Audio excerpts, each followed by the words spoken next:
semuanya, selamat datang di Kembali 2020 A Rebuild Bali Festival, sebuah program digital yang dihadirkan untuk menginspirasi, menghubungkan dan menggiatkan kembali komunitas di Bali dan di Indonesia. Kembali merepresentasikan satu upaya untuk menghidupkan lagi kreativitas serta semangat kita dalam menghadapi tantangan-tantangan global saat ini, khususnya selama pandemi. Dan teman-teman, terjadinya wabah tentunya bukan hal yang baru di dunia. Sejak berabad lalu sekian epidemi termasuk juga pandemi telah terjadi.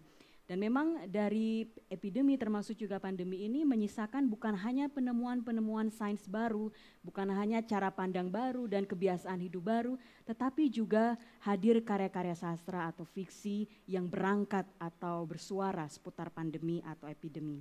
Sebagian penemuan ini juga bahkan dikerjakan atau diciptakan di tengah-tengah isolasi selama wabah terjadi.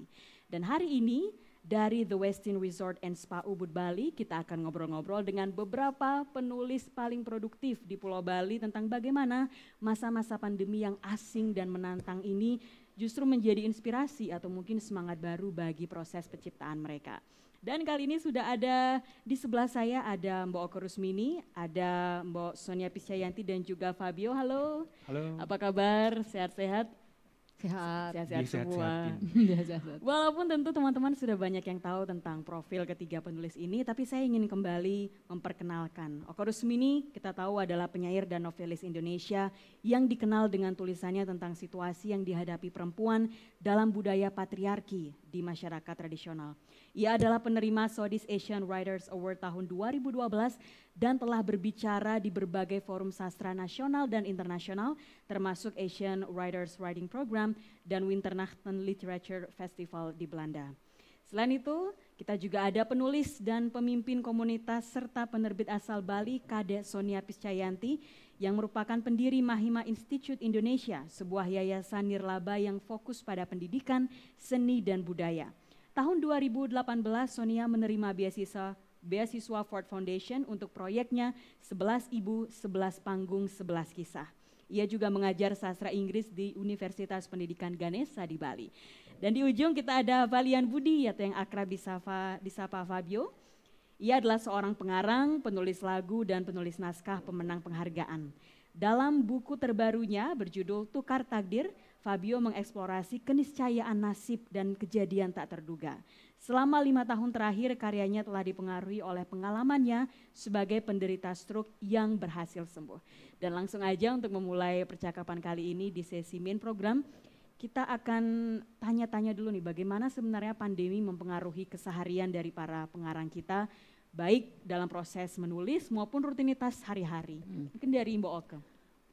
Ketika awalnya pandemi itu datang, benar-benar tidak siap juga ya Fris, soalnya kan tiba-tiba kita merubah semua hal yang terjadi keseharian kita yang sudah kita jalankan di dalam hidup.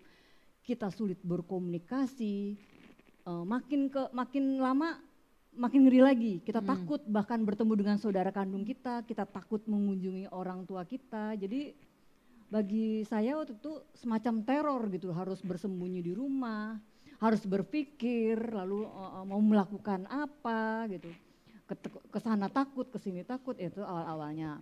Tapi lama-lama rasa takut itu justru berbuah hal-hal manis juga.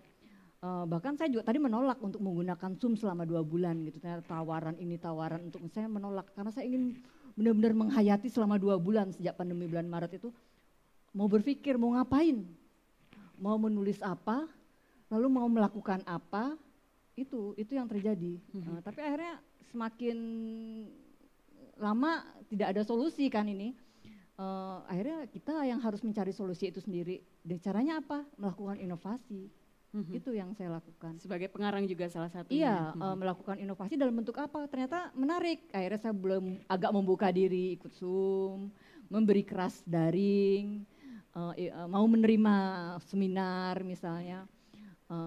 Lalu terakhir lebih enak ternyata, kita bisa berbicara dengan teman kita yang berada di luar gitu kan, bisa di luar negeri misalnya, kita dengan santai kan, kapan kita bisa menghubungi, kapan kita janjian. Jadi saya pikir ada hal-hal yang menarik juga, ada hal-hal yang positif juga yang saya dapatkan dari pandemi ini. Jadi saya membuat blog, membuat web gitu bersama anak dan keluarga gitu. Wah, Jadi menarik. suami, anak dia ikut membuat web. Jadi bagi saya ternyata itu permainannya asik untuk menyibukkan diri di rumah. Di Iya. samping berkebun ya sama dengan orang-orang kebanyakan. Saya takjub juga akhirnya. Ternyata ada sesuatu ya dari Yang tidak menjadi kebiasaan kita menjadi kebiasaan kita, ternyata setelah dinikmati asik-asik juga. iya, menarik. Kalau Mbak Sonia gimana? Apa ada hal yang sama juga? Ya awalnya pandemi itu mungkin kita perlu penyesuaian diri, adaptasi pasti ya. Yang awalnya sibuk sekali, sering ke luar negeri gitu kan. Setiap tahun itu selalu ada tawaran. Bahkan tahun ini sebenarnya ada beberapa tawaran juga seperti ke India, kemudian beberapa festival yang sudah direncanakan, tapi karena pandemi harus dipending gitu.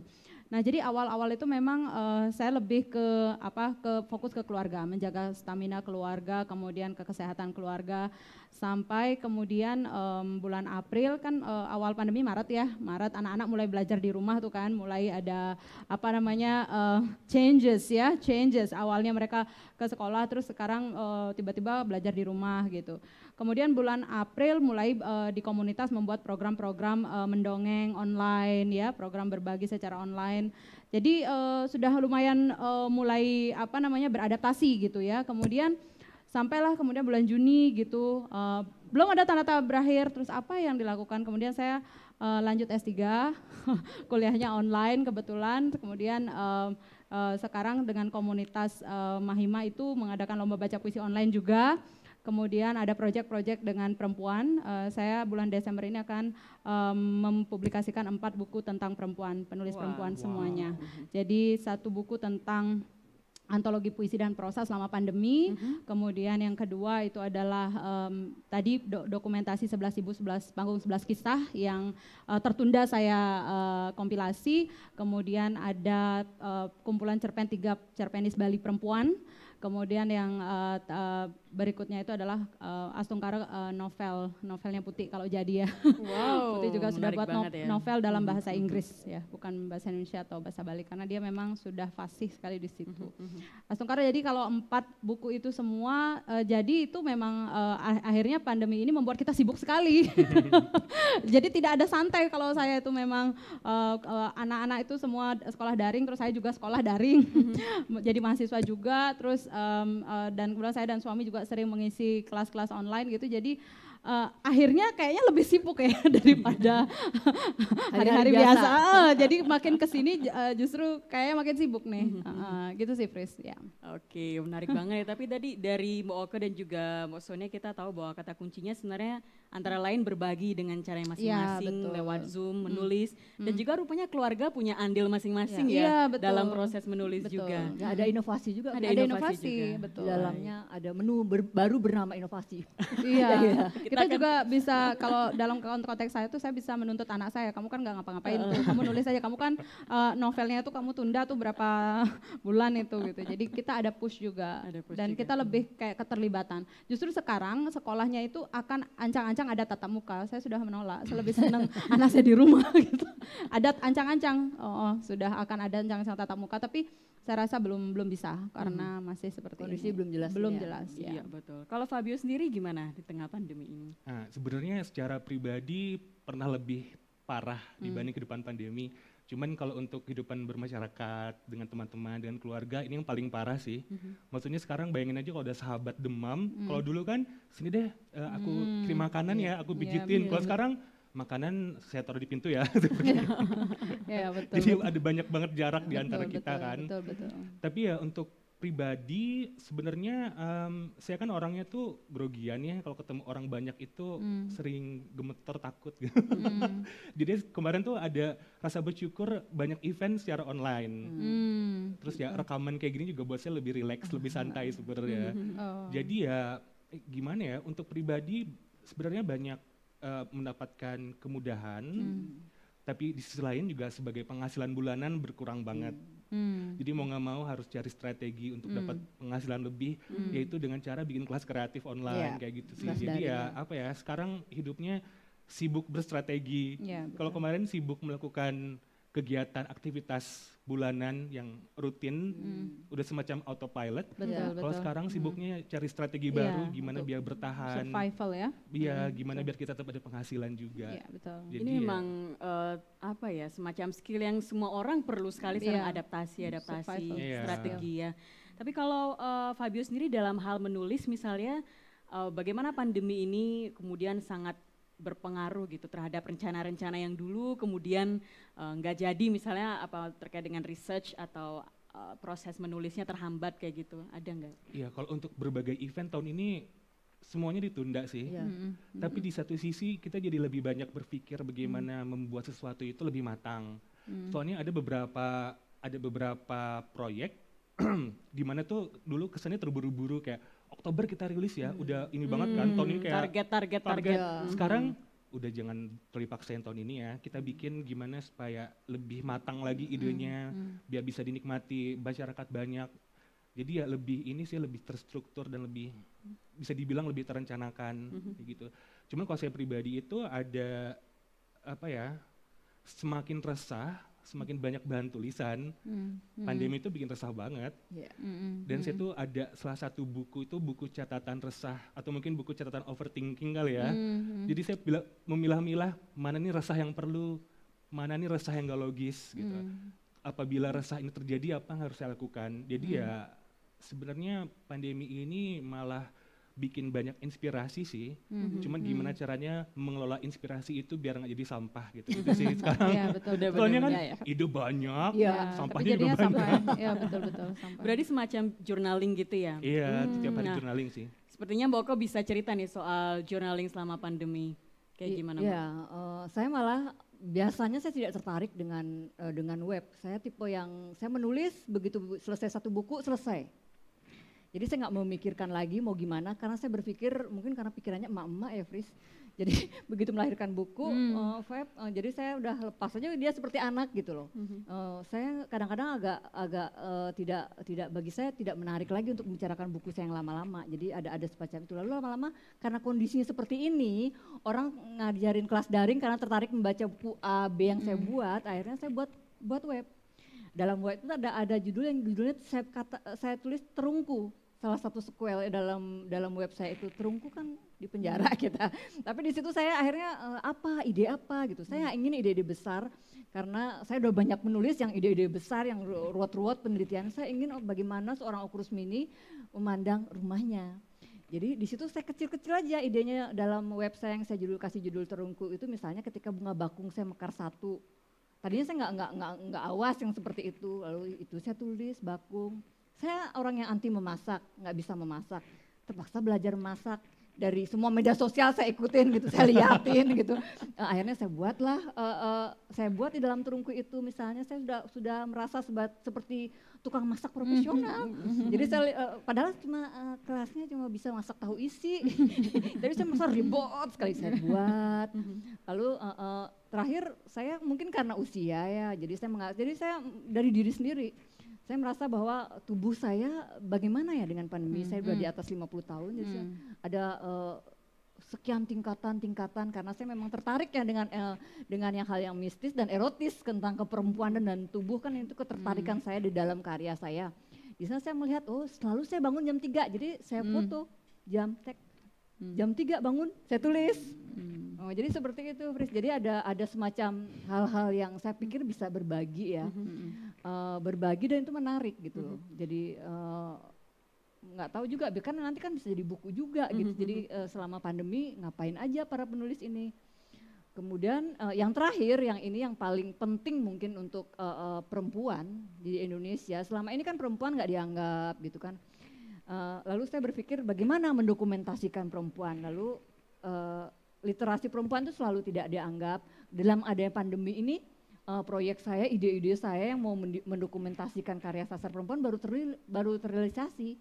Jadi saya mendirikanlah semacam IG perempuan. Instagram, akun Jendela Puan yang menampung. Saya berharap ada respon juga dari para perempuan-perempuan di seluruh Indonesia. Karena kalau orang berbicara tentang perempuan, IG yang dibuat perempuan itu dipikir akan nama-nama yang udah dikenal publik sastra Indonesia atau dunia ya. Tapi di sini saya ingin Instagram ini memasukkan juga penulis-penulis perempuan yang indie, misalnya dari komunitas Mahima, gitu betul. mungkin bisa. Karena selama ini orang nggak punya dokumentasi tentang perjalanan perempuan tuh ngapain aja sih di literasi Indonesia ini gitu loh. Jadi itu yang saya lakukan bersama 3 orang perempuan. Lalu sekarang ini timnya sudah tambah 2 orang yang ngatur Instagram ini. Saya pikir nanti kan kalau melihat penulis perempuan gitu kan akan berkembang sih itu ya. tinggal klik. Tinggal Oh klik. ini, oh ada perempuan yang namanya ini. Jadi indie pun nggak usah takut. Ini silakan masuk. Lebih Silakan kirim ramah ya. rilis. Lebih ramah lingkungan. Lebih ramah ya. Ramah lingkungan. Ya, lebih ramah lingkungan tanpa harus sastra itu serem. Lebih gitu. handy ya. Ada istilahnya. klasifikasi sastra pop, sastra serius. Iya. Ada klasifikasi sastra ini saya sudah pengalaman selama Apalagi 20 ada tahun. klasifikasi sastra perempuan, Sastra ini lagi, sastra laki-laki, sastra Ya, berlendir, sastra ini wah. lelah kita ya. Kita capek, mari kita berasik-asik dengan Baik. berliterasi, dokumentasi itu di sini. Iya. Dan ngomong soal perempuan tadi kalau saya dengar ceritanya Mbak Sonia ini, saya sangat kagum sekali bahkan di tengah pandemi menjadi orang tua jalan, jadi murid lagi jalan, jadi guru juga, sharing berkarya, bahkan juga seperti Mbak Oko juga ngasih ruang untuk penulis-penulis lain untuk bisa menghasilkan sesuatu gitu selama pandemi.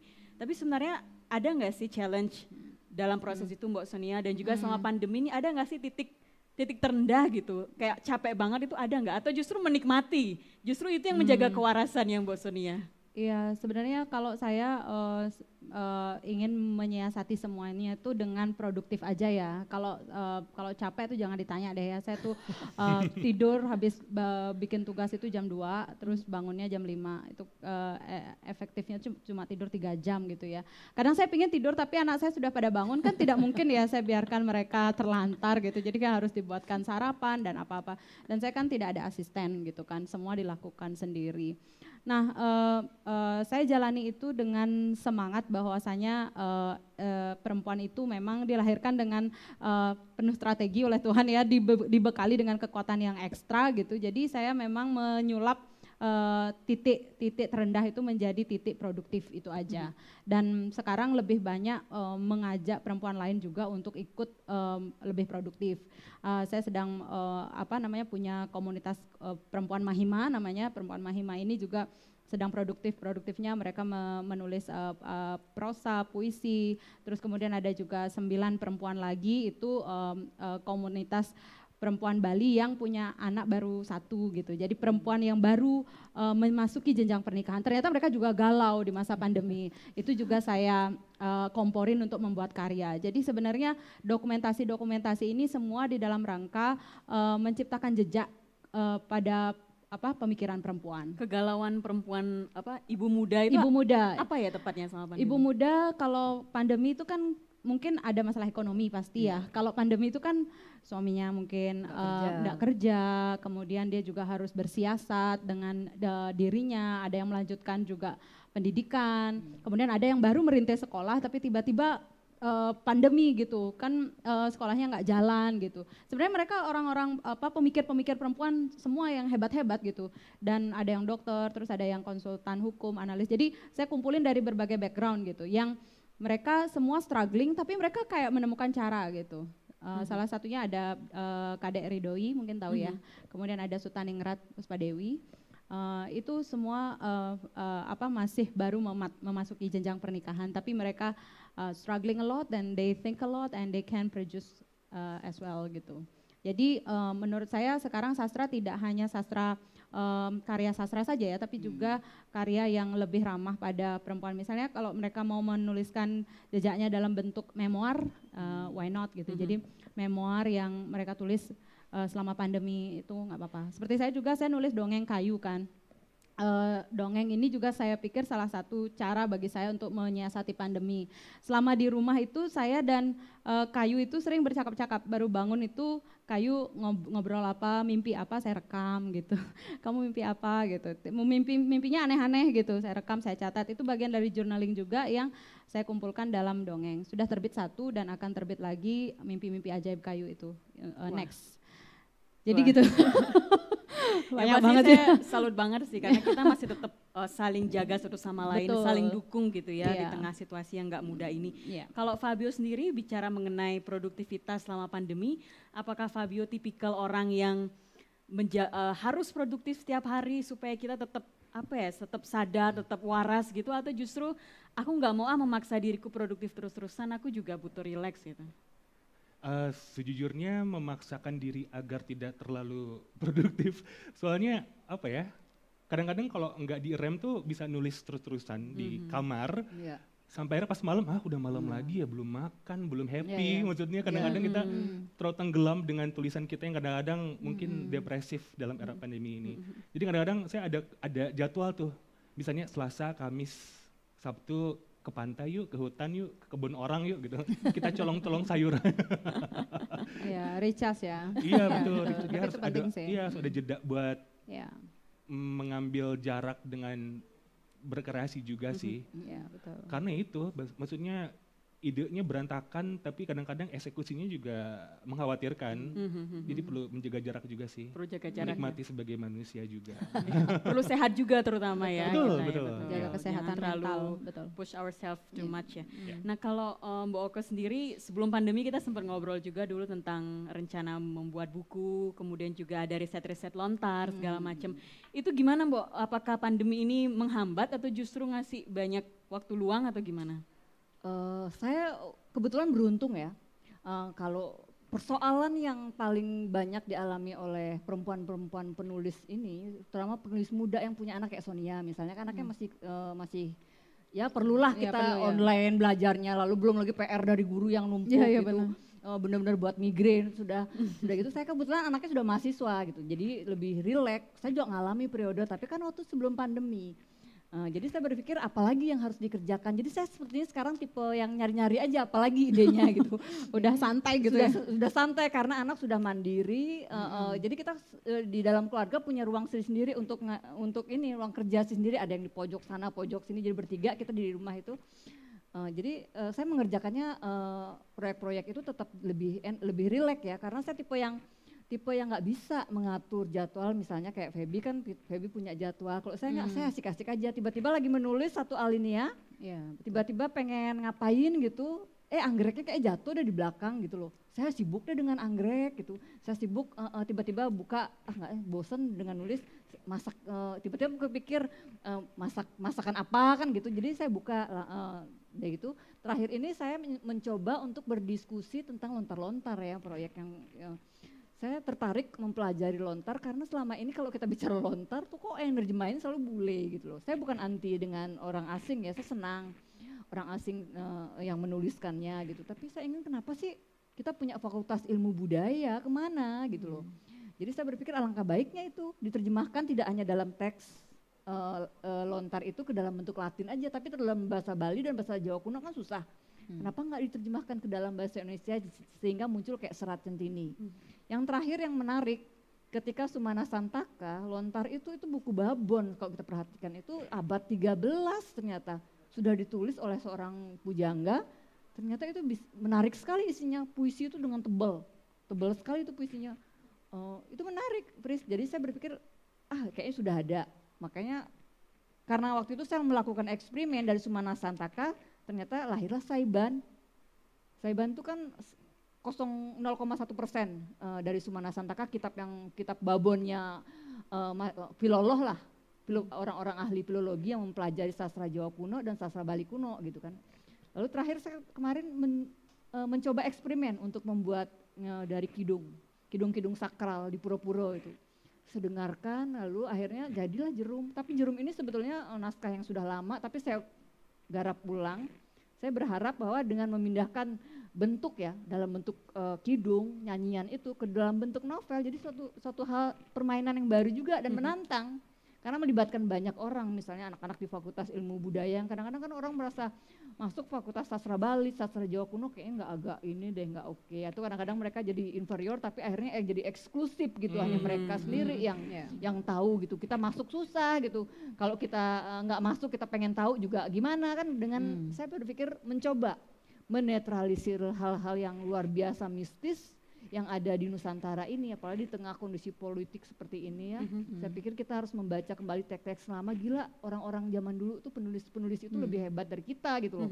Mereka meninggalkan warisan-warisan filsafat yang lebih gagah dari Foucault, yang lebih feminis dari para feminis gitu loh.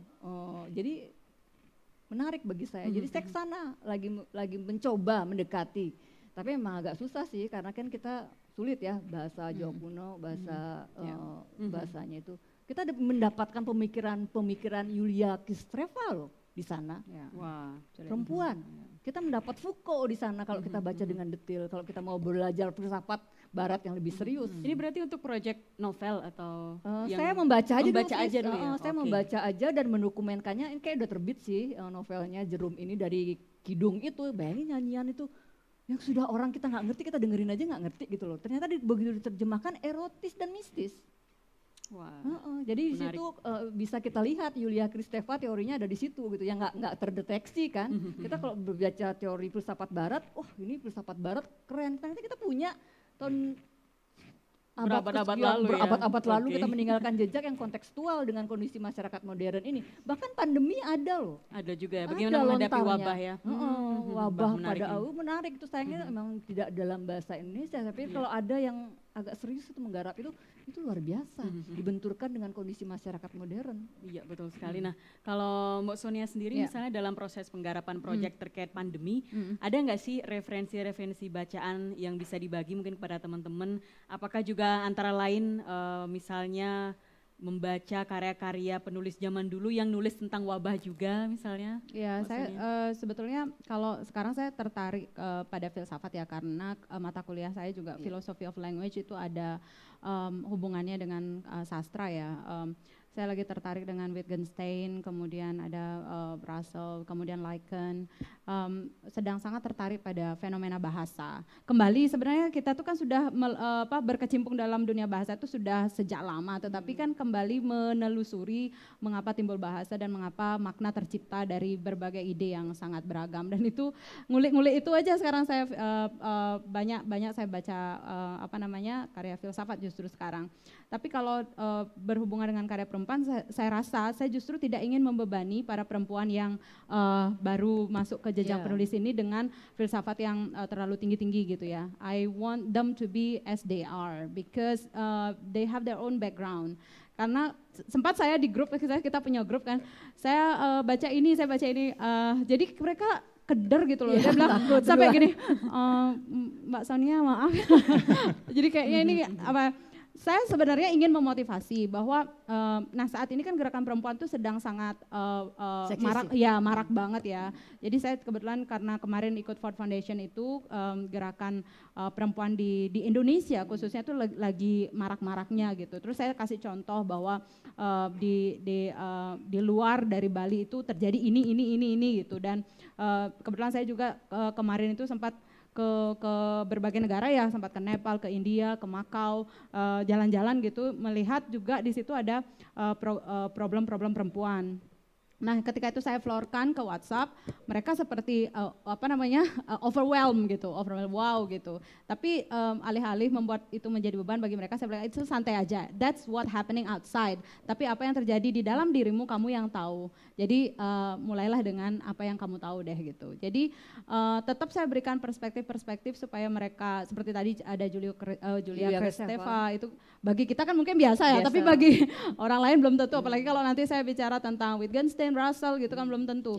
Ya paling enggak mereka sekarang sudah mau menulis aja itu sudah bagus banget dan artinya untuk meninggalkan jejak bahwa mereka pernah berada di posisi itu. Dan itu menarik banget sih.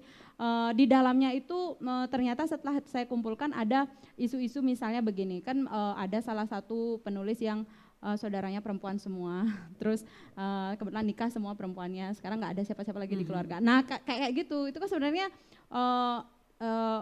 filsafat mungkin sudah melampaui kayak gitu, tapi bagi mereka itu kan persoalan nyata yang dialami. Jadi nulis-nulis seperti itu, dan kebetulan kok persoalan itu sebenarnya akarnya sama gitu ya, pada persepsi kita dan reaksi kita menghadapinya gitu. Dan menulis adalah salah satu cara bagi si perempuan ini untuk berinteraksi dengan masalahnya sendiri gitu. Itu sih. supaya nggak stres aja, menjaga agar waras aja sebenarnya. Iya. Betul. Dan ada satu yang kebetulan penulis itu adalah tenaga medis. Itu luar biasa. Jadi Mbak, aku nggak bisa setor draft karena di rumah sakitku, di rumah sakit ini sedang tinggi banget angka COVID. Dan dia sebagai tenaga kesehatan di situ rentan banget dong dia drop banget loh. Jadi dia nggak nyetor draft dan saya it's okay gitu. Jadi kita memang tidak memaksakan proyek ini akan harus deadline gitu, tapi paling nggak mereka nulis dulu.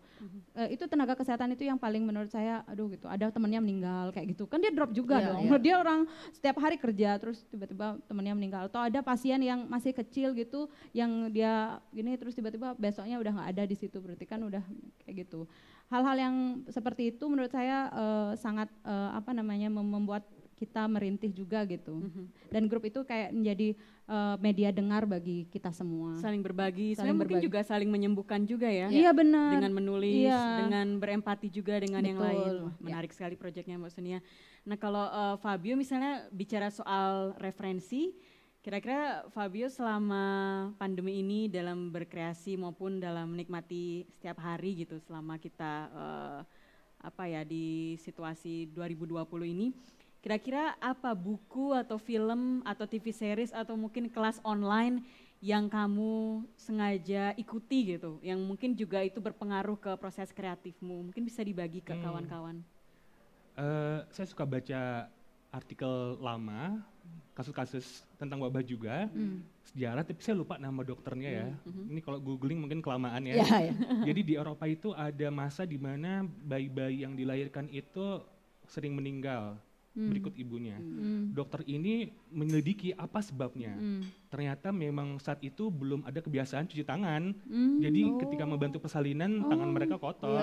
Nah, ketika dokter ini menyuarakan bahwa kita harus sering-sering cuci tangan nih, orang-orang tuh pada ngebangkang, kayak males amat, sibuk banget ngapa-ngapain cuci tangan gitu.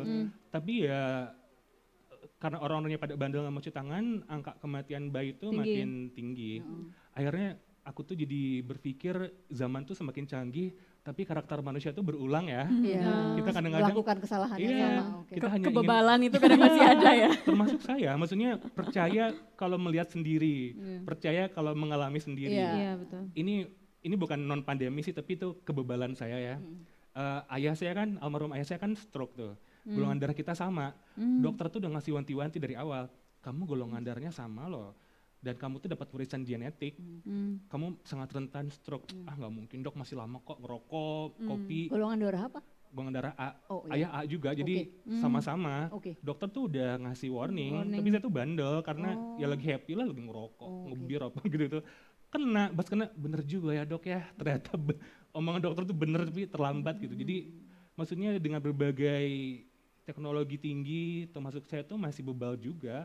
Kadang-kadang ya jadi ya mungkin di setiap zaman tuh ada era kegelapan kali ya. Mungkin saat ini bagi kita ini zaman yang sangat modern gitu. Tapi mungkin orang-orang tahun 2100, 2200 tuh liatin orang tahun 2020 zaman kegelapan mereka. Jadi itu yang lagi saya pelajari nih gitu. Itu menarik banget ya sebenarnya kalau kita lihat karya-karya sastra juga ya, ada banyak yang mengangkat soal wabah. Sebenarnya itu juga jadi catatan sejarah yang bisa kita pelajari sebenarnya ya, untuk perlahan-lahan mungkin kita mengikis kebebalan kita juga yang nggak sih dari pengalaman terdahulu. Rupanya orang meragukan cuci tangan udah dari dulu ya. Sekarang juga makanya ketika ada wabah orang baru buka lontar, ternyata ada. Bahkan di lontar pun ada loh ya. Ada di lontar kan, bayangin itu luar biasa sekali. Bebalnya kita luar biasa bebalnya. Kalau Mbak Oke sendiri selama pandemi ini ada nggak semacam diet sosial media? Apa hal-hal yang dihindari banget atau hal-hal yang diikutin atau di-subscribe gitu selama pandemi? Kayaknya semua begitu bangun pagi seneng loh ngecek media sosial langsung. Baru bangun pagi belum ngapa-ngapain masih di kasur. Kalau baca berita gitu seneng gak? Karena kan ada orang yang menghindari nih sekarang nih. Enggak, itu kan ritual udah itu. Ini untuk wartawan ya. Ritual coba kok BBC. Ritual begitu bangun pagi langsung download di iPad dulu semua beberapa media mainstream ya. Yang bisa saya percaya itu. Saya selalu langganan. Media mainstream itu sudah di iPad, sudah terdownload. Jam 2 itu sudah terbit, jam 2 pagi. Saya agak sulit tidur ya. Dari muda memang agak sulit tidur. Jam 2 Banyak pikiran. ya banyak ya Banyak apalagi ide. pandemi dan usia kata orang itu Overthinking, menghibur diri. perlu Jadi jurnal saya berpikir gitu. Jangan lah mantu. Ya. Jadi ya itulah jadinya seperti itu. Tapi saya senang melihat media sosial untuk hiburan. Lalu kadang-kadang ya mendengarkan lagu karena udah usia juga ya di atas 50 tahun ya olahraga juga harus tertib. Yoga sedikit, lalu treadmill itu, lalu menjaga makanan juga itu sih ritual-ritual itu aja hidup karena mungkin karena usia aja sih saya pikir. Lalu itu juga mencatat karena saya nggak ingin karena saya mengklasifikasi ada 2. Yang pertama yang untuk agak serius, riset untuk buku novel berikutnya, yang lagi satu yang untuk asik-asik itu.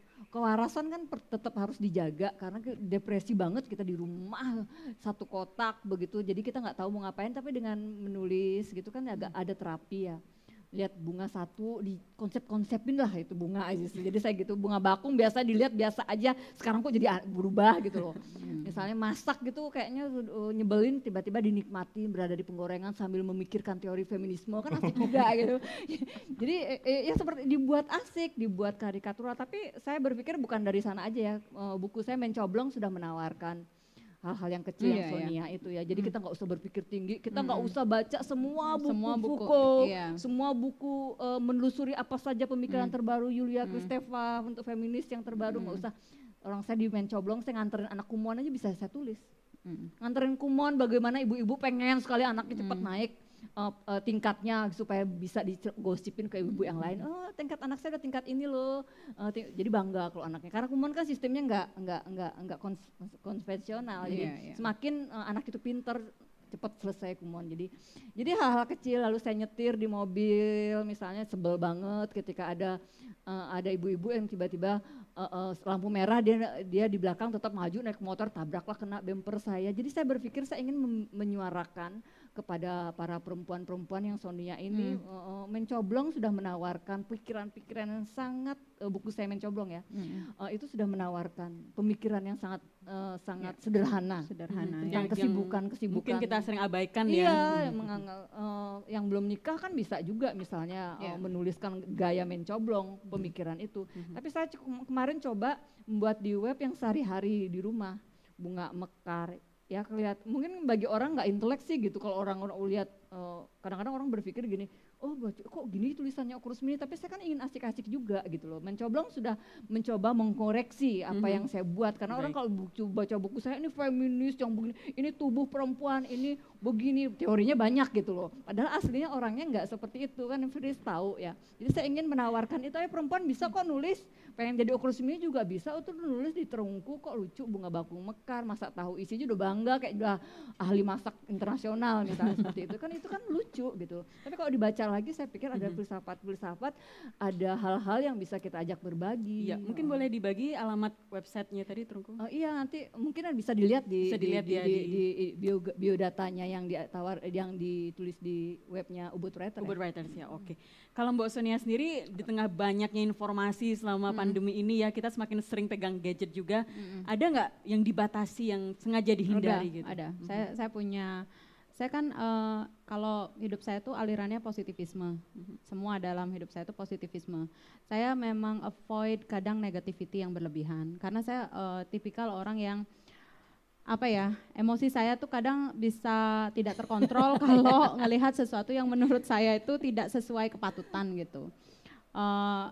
Misalnya tentu kita bisa menyikapi sesuatu itu seperti misalnya yang mendasari saya membuat proyek 11 Ibu 11 Panggung 11 Kisah itu kan karena seorang ibu membunuh 3 anaknya itu yang tadi juga diceritakan sama Mbak Oke itu membidani proyek saya 11 Ibu 11 Panggung 11 Kisah.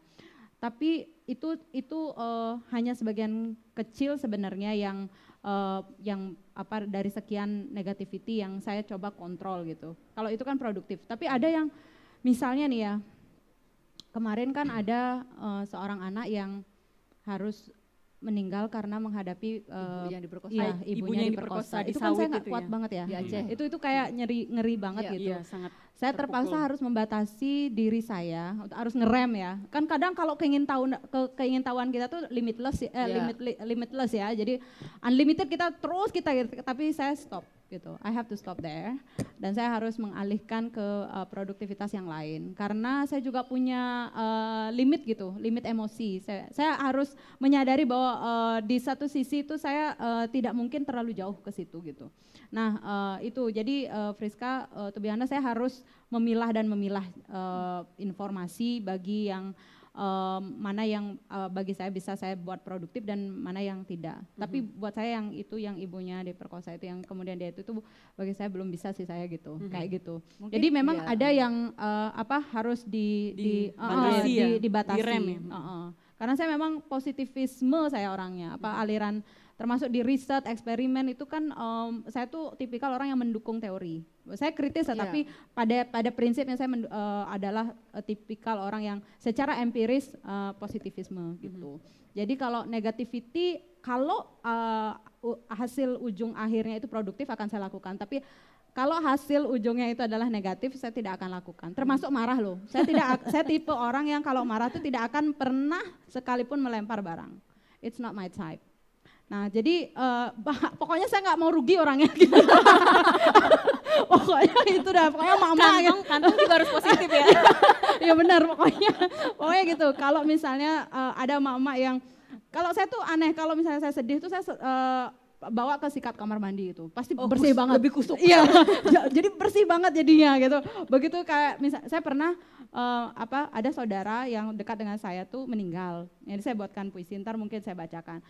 Saya nggak sanggup menerima kenyataan dia meninggal gitu loh. Dan ketika saya menerima berita dia meninggal, itu saya di kamar mandi. Saya dikabari sama suami kan, dia sudah meninggal gitu. Saya nggak sanggup gitu. Akhirnya saya sikat kamar mandi untuk mengeluarkan emosi itu. Outlet ya? Iya, jadi semua saya sikat sampai saya ngerasa sudah bersih sekali dan saya pun sudah berhenti emosinya gitu. Tuh kan produktif kan gitu. Dan akhirnya buat puisi juga dan saya terbitkan juga puisinya kayak gitu. Wah, menarik ya. Saya orangnya tidak bisa rugi pokoknya, harus Itu produktif. yang ibu-ibu. Iya, sekali ibu-ibu persoalan. pokoknya. Saya pun kadang kalau misalnya dengan suami ya, kalau marah gitu, suami saya tuh lebih tipikal yang tidak produktif kadang gitu. Dibanding saya menilai begitu. Dia kadang lebih tidak produktif. Jadi saya I don't want to compete with you. I'm in this zone ya. You are going to do that please ya, tapi I'm not going to do that. Oke, memang mengelola emosi penting ya, apalagi sama pandemi gini. Apalagi jadi ibu loh. Jadi contoh kita nanti. Iya. Kalau Fabio sendiri kira-kira ada nggak sesuatu yang ingin disampaikan kepada teman-teman yang lagi nonton? Mungkin beberapa di antaranya ada penulis yang lagi struggling juga untuk berkarya di tengah pandemi. Sama dong. Mungkin bisa saling share, atau mungkin teman-teman yang juga lagi survive sekarang ada sesuatu yang pengen dibagi. Oh mungkin kalau lagi resah jangan dipendam kali ya. Mungkin bisa dijelajahi. Resahnya itu mau dibawa kemana gitu. Apakah mau jadi dipendam, jadi sebuah sakit yang mungkin baru terasa berapa tahun kemudian, itu jangan ya. Saya pernah kayak gitu soalnya. Jadi ya gimana caranya supaya kita itu bisa lebih ekspresif, entah terutama lewat tulisan kan saat ini. Dan mungkin kadang-kadang kalau saya lihat teman-teman yang ingin menulis, mereka tuh terbebani dengan ingin membuat sebuah karya masterpiece. Iya, betul. Yang mana nggak pernah terjadi dan nggak pernah jadi tulis. Maksudnya aku yakin akan jadi sebuah karya masterpiece deh tahun 2010 nih. Udah tahun 2020 udah ada belum? Belum nanti. Jadi betul, jangan ragu untuk menulis yang jelek kali ya. Iya betul. Iya kan, maksudnya jelek aja nulis nggak apa-apa. Nanti kalau udah kita jaga jarak, kita luangkan waktu untuk mengedit yang lebih baik gitu. Jadi menulis jelek aja, tapi kalau menyunting harus bagus. Maksudnya untuk mengeditnya perlu waktu juga untuk dipulas dan diperbaiki. Itu aja sih. Ya karena itu sebenarnya beban buat kita sendiri ya. Karena kita nunggu masterpiece-nya keluar tapi nggak jadi-jadi gitu. Seperti buat status mungkin. Sekarang kita bukan berapa orang yang nge-like ya. Iya, sama ini kali ya, mungkin bisa lebih kritis sama karya sendiri. Karena kan sekarang orang-orang itu, para netizen tuh sangat kritis dan sangat bisa membunuh kita juga gitu. Menulis itu melegakan, menyembuhkan, tapi membaca respon orang tuh kadang membunuh. Sudah sembuh bisa kenal lagi. Jadi saya justru sebelum lebih kejam dari COVID ya. Iya, benar. Sebelum rilis Cherry malah mengkritik diri sendiri. Maksudnya kira-kira apa nih kritik dari agar netizen? Nggak cepat puas juga mungkin ya. Iya, kan ada beberapa juga yang mungkin tak terelakkan ya. dari segi teknis. Jadi kadang-kadang kalau dapat kritik yang sudah saya ramal sebelumnya, prediksi jadi keluar nih ya gitu. Oh Gitu jadi sih. ada antisipasi ya. Iya, betul-betul. antisipasi, mengatur ekspektasi gitu. Mengatur ekspektasi itu kata kunci juga ya sebenarnya ya di tengah pandemi ini, karena banyak banget rencana-rencana yang juga harus ditunda. Banyak mungkin ada ambisi-ambisi yang juga harus diredam sebentar. Tapi pasti ada silver liningnya juga di antara itu.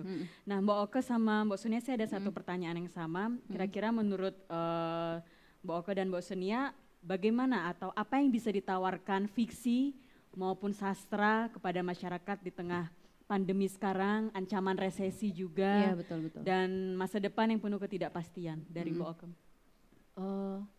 Saya mencoba membuat penelitian itu, Fris. Sudah saya kira-kira buku-buku yang saya terbitkan itu, selama ini kan buku-buku yang saya terbitkan itu selalu berjasa untuk para sarjana S1, S2, S3. Jadi dia menjadi skripsi, disertasi dan tesis. Nah, menjadi tesis. Jadi ngupleknya segitu aja gitu loh. Jadi teori-teori yang untuk personal gitu. Lalu saya berpikir kira-kira bisa nggak untuk perempuan lain. Tapi belakangan setelah saya cek, banyak sekali yang DM saya, ternyata mereka mengutip beberapa buku saya. Dan bahkan ada yang membuatkannya menjadi bentuk karya yang beda, komik strip dari perempuan. Itu menarik sekali. Maaf ya Mbok, walaupun ini saya membaca buku Mbok yang Tarian Bumi, halaman sekian, kemudian saya buatkan jadi komik, saya lega sekali gitu loh. Sepertinya beban saya sebagai perempuan, sebagai ibu selama pandemi ini tersalurkan dengan membaca satu halaman Tarian Bumi yang jumlahnya halamannya cukup banyak ya. Itu kan menarik, Fris, jadinya. Berarti kan menolong, karya sastra itu menolong mereka untuk menyadari, terutama perempuan ya, kadang-kadang perempuan itu lebih merasa cepat terteror karena terlalu banyak tabu dan rambu kan perempuan itu. Jadi ya itu seperti itu, jadi saya senang sekali mendapat respon seperti itu, karena responnya biasanya dari buku saya kan disertasi, teori ini, teori itu yang agak gitu, tiba-tiba dapat dari seorang ibu-ibu yang menggambar komik, belum begitu bagus sih, tapi saya terharu gitu loh. Karena begitu menjaga kewarasan dia sebagai ibu dan anak dengan 2 anak yang masih kecil-kecil. Jadi itu saya senang ada respon dari ibu-ibu yang memang ibu-ibu beneran gitu loh, bukan kreator, bukan peneliti gitu. Biasanya yang ngomong dengan saya kan para peneliti gitu loh, atau orang yang pengen melanjutkan S2, S3 atau ya diskusi yang agak serem-serem gitu kan. Jadi menarik, saya meladeni yang seperti itu. Jadi saya merasa bersyukur sekali kok bisa sampai gitu ke ibu-ibu biasa. Gitu. Bagaimana kata bekerja buat siapapun ya dengan dia persepsi masing-masing. Memindahkan dalam bentuk yang berbeda, komik gitu loh. Kan menarik sekali gitu. Jadi kalau Mbak Sonia gimana Mbak dengan pertanyaan kalau tadi? Kalau saya sih mungkin saya ingin membuka sastra itu tidak hanya sastra murni ya, tapi sastra alih wahana juga bisa. Sekarang saya juga lagi suka nyanyi gitu kan, musikalisasi puisi. Mbak Sonia apa aja bisa kayaknya ya. Saya lagi suka misalnya puisi saya nyanyikan kayak I will one day burn your tongue kayak gitu. Jadi bagaimana lidah orang dibakar gitu. Padahal itu sih ngomongin lidah gitu ya. I will one day burn your tongue gitu. Ya main-main dengan ini karena menurut saya level penerima sastra itu kan banyak banget ya, from the top to the bottom ya. So how can we handle the bottom? Ya, saya mencoba berbagai cara, Friska. I'm not only writing fiction now, I'm writing dongeng now, I'm writing poem. Yes, I'm making theater. Pokoknya saya ingin berterima dengan segala macam wahana, tidak ambisius tidak, tapi memang saya menyukai itu. Itu. Jadi kalau misalnya cuma sastra aja, sorry to say ya, we will be left behind. Because kenapa? Kalau kita hanya fokus pada sastra, banyak orang yang tegang duluan kalau masuk sastra. Jadi sastra itu memang harus dikemas menjadi bentuk-bentuk yang lebih berterima, misalnya dengan musik, mungkin Fabio juga membuat ya, kemudian teater. Saya ada salah satu tokoh di 11 Ibu 11 Panggung 11 Kisah itu, saya tukang batu, nggak bisa baca, tamat SD, kelas 4 apa dia selesai ya, terus saya bilang, kan dia lagi membangun rumah saya waktu di rumah saya itu, kemudian mau main teater mbak gitu, aku nggak ngerti loh dek gitu ya, dia kan orang Jawa. Untuk apa ini? Aku jadi apa ini gitu? Ya jadi dirimu sendiri gitu. Tukang batu. Terus saya lisankan naskah saya ajari dia baca. Dan ternyata beban-beban batinnya dia tuh lumayan terobati loh dengan teater. Dengan teater. Iya, dan dia nyanyi Jawa di situ, di teater itu. Kita kan kadang merasa sastra itu tinggi, jauh, di awang-awang gitu. Tapi saya ingin sekali sastra itu menyentuh juga tukang batu, terus orang yang disable. Ya, salah satu tokoh dari 11 Ibu itu juga orang tunarungu, yang kemudian secara teatrikal kami menjelaskan naskahnya itu dengan cara bahasa isyarat gitu loh. Ya, itu berterima. Karena saya mungkin karena basic saya komunitas ya, saya menulis sastra dan saya langsung melihat mirrornya di komunitas. Untuk yang tidak terjangkau atau tidak terjangkau oleh karya saya itu, saya langsung memikirkan bagaimana karya saya bisa menjangkau dia yang disable gitu. Ternyata itu bisa berterima. Dan kalau itu terus menerus kita lakukan, maka we will never stop at one point. We will forever go. Itu yang membuat kayaknya saya nggak pernah selesai, sama dengan Mbak Oke deh. We will never stop. Kita tipe tipe perempuan yang akan terus bergerak sih menurut saya. Wah, ngotek sana ngotek sini. Iya. Terima kasih banyak nih buat energinya nih, mudah-mudahan juga bisa nyampe ke teman-teman yang lainnya. Ya, betul nah sih. kalau Fabio sendiri memang menulis lagu juga ya. Kalau Fabio gimana ngelihat fiksi lagu atau seni lah pada umumnya, kemudian posisinya di mana dengan kenyataan hidup hari-hari? Lagi-lagi kita ekonomi juga sedang tidak stabil, masa depan belum tuh pasti. Jadi hubungan karya dengan kehidupan sehari-hari atau saya tuh sekarang lagi terikat kontrak bikin lagu anak-anak dan keren. itu yang paling bikin bahagia Iya, loh buat saya. keren itu sih keren. Iya, Bagus banget. sebelumnya kan saya bikin lagu untuk orang dewasa seputar patah hati, seputar pelakor, yang mana itu depresif banget. Iya betul-betul. Benar. Dan itu request mereka gitu, tolong buatin tentang cinta yang tak berbalas apa gitu. Oke, tapi lama-lama kan bikin hati juga merana ya. Nah kalau bikin lagu anak-anak tentang makan pizza, tentang ke kebun binatang, tentang apa ya, perayaan ke rumah nenek, itu bikin happy banget. Justru ya ternyata lagu anak-anak ini yang bikin Terapi ya. terapi juga, itu menghidupkan kembali gairah-gairah masa kecil kayak gitu. Wah. Jadi ya sekarang justru paling menikmati bikin lagu anak-anak ternyata, dan selama pandemi ini membantu banget biar agak waras. Iya. Bukan cuma untuk kreator ya, tapi masyarakat luas juga banyak yang kembali ke seni lagi gitu. Termasuk bercocok tanam kan ada seninya juga ya sebenarnya, dan itu yang mungkin memulihkan kita dari dalam ya. Dan luar biasa sekali perbincangan kali ini, Fabio, Mbak Oke dan juga Mbak Sonia. Pastinya sastra sebagai salah satu bagian dari seni itu mewakili suara-suara dan juga pengalaman dari orang-orang yang mengalami ya pengalaman yang sama, terutama selama pandemi ini. Dengan demikian ia juga bisa menjadi ruang berbagi sebenarnya yang menyembuhkan, dan di sisi lain ia juga bisa jadi satu catatan sejarah, terutama tentang bagaimana kita bertahan di masa yang tidak mudah ini, yang mungkin nanti juga akan jadi rujukan di masa-masa yang mendatang. Dan demikianlah sesi kali ini, tapi sebelum kita menutup, kita akan baca-baca karya dulu. Barangkali dari Mbak Oke Rusmini. Ya. Saya mungkin akan baca. Nanti lanjut langsung Mbak Sonia dan Fabio. Silakan. Jadi saya akan membaca, ini semacam catatan harian gitu sih Fris. Iya. Jadi saya baca Bunga Bakung. Jadi judulnya Bakung. Bakung.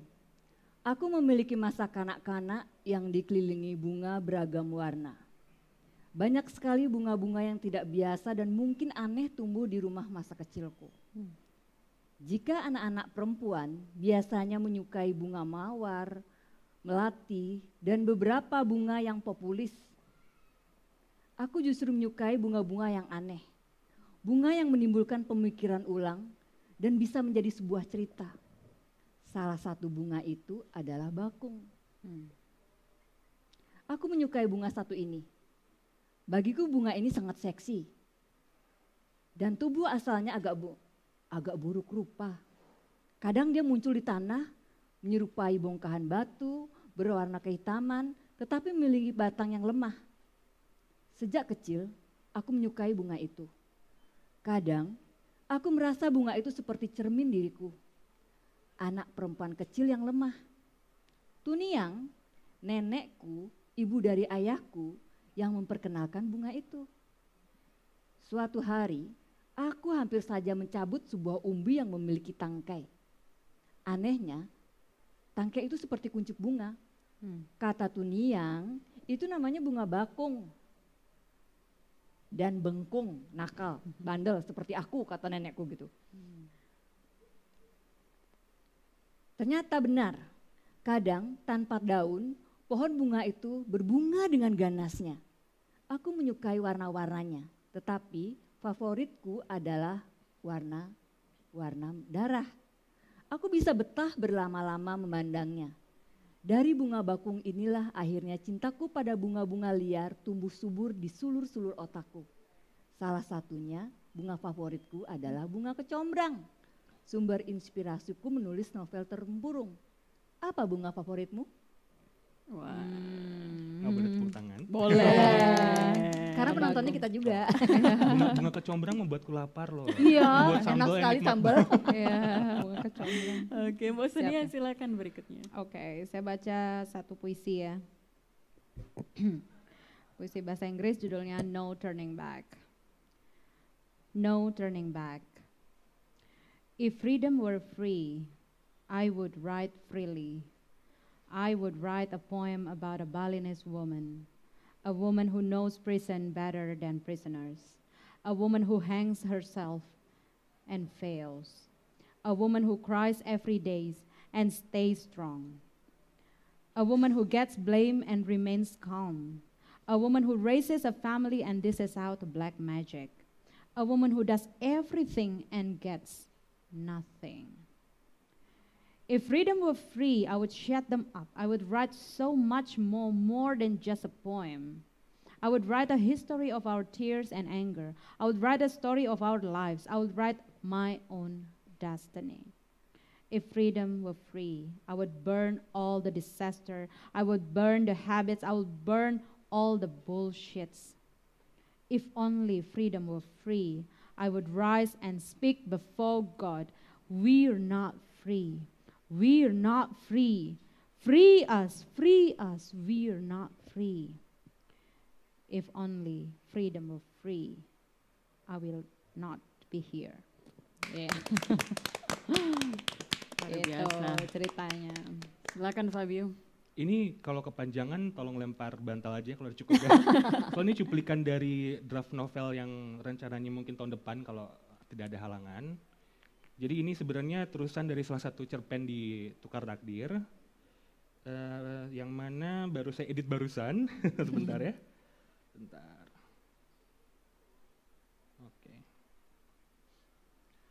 Sebenarnya hidup seperti apa sih yang kau idam-idamkan itu? Apa hanya serupa menumpang lewat di antara rumah persalinan dan kamar kematian? Cuma sekadar berjuang antara kepulangan dan kepergian?